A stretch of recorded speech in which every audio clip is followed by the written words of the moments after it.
Welcome back to Burden Bearing Consulting and Coaching and today's Burden Bearing Boost.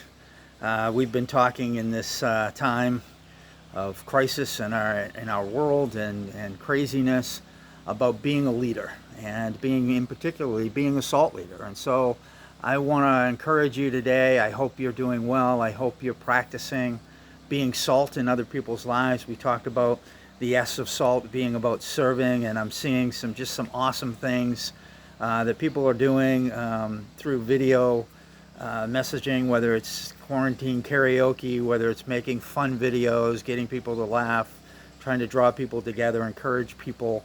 I got a dear friend, Jason Davis, who's a chiropractor in Maine, who's putting together daily spiritual devotional videos, which are just fantastic. I know all kinds of people are doing different things like that. And another really close friend of mine, Gary Dolph, in Maine, in the River Valley area of Maine, Rumford, Mexico, Peru, Dixfield, and that area, who's trying to get the whole community together by having people send in creative videos.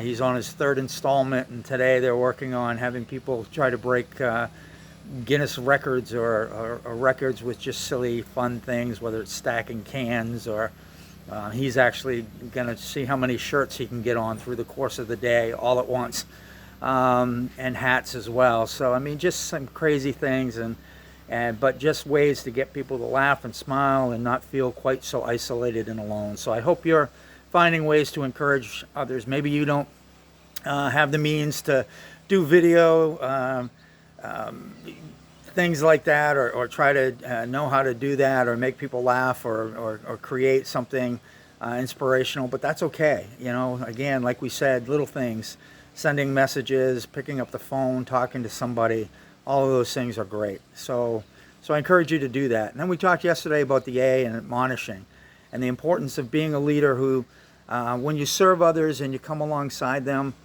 sometimes you gotta just tell it like it is, and help people hear the truth and know the truth, so that they can be in a positive place and kind of get out of a place that's not healthy for them.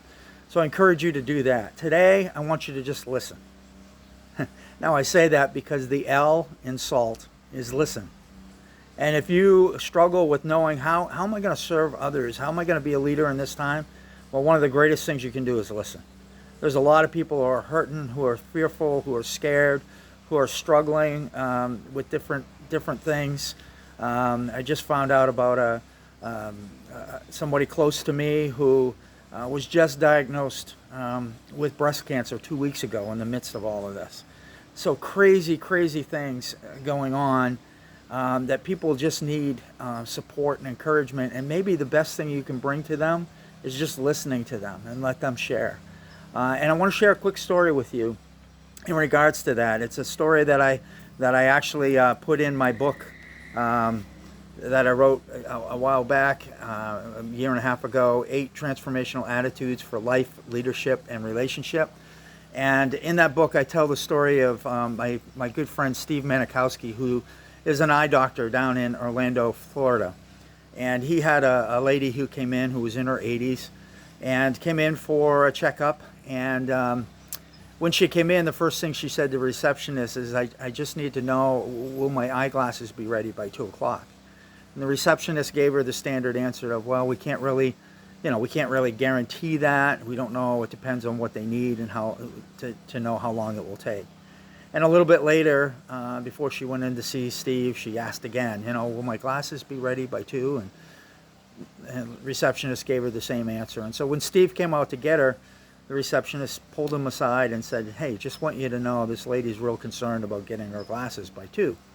And so Steve took her back to the room and kind of explained what they were going to be doing that day. And he said, do you have any questions for me? And she said, well, I'm just curious, will my glasses be ready by 2 o'clock?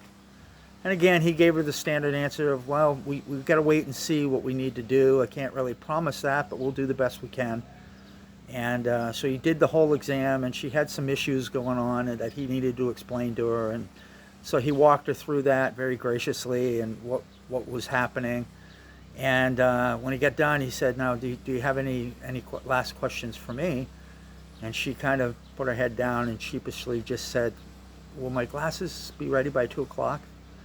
And instead of giving her the same old answer, he stopped and he just simply said to her, before I answer that question, can you just tell me, why you need them ready by 2? He's thinking somebody's picking her up. She's got some kind of appointment, something. And she said, well, my husband of 67 years just passed away, and his service is this afternoon, and I can't see anything without my glasses, and I want to be able to see him one last time. Well, as you can well imagine, Steve just kind of froze for a moment, as probably you are right now. And Steve looked at her and he said, you know what? We'll make sure your glasses are ready by 2 o'clock. Because he took the time to listen to what was really going on for her.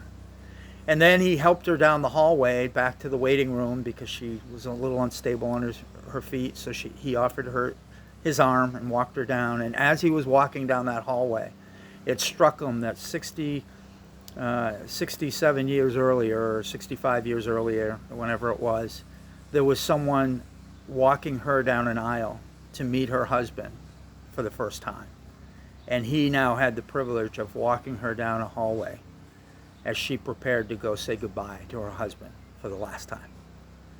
There's many ways we can add value to people's lives, but I encourage you today that if you're not sure and you can't do all kinds of creative things, that's okay, because many people just need your ear. They need someone who will listen to them and care. So be salt today. Have a great day. I hope it's sunny where you are, like it is here for me today. And may God richly bless you. I encourage you to not only watch the video, but subscribe to my page on YouTube if you would. Or at least like me on my Facebook page and follow me there. But thank you for giving me the opportunity to hopefully be salt to you this day. And may God bless you. Have a great day.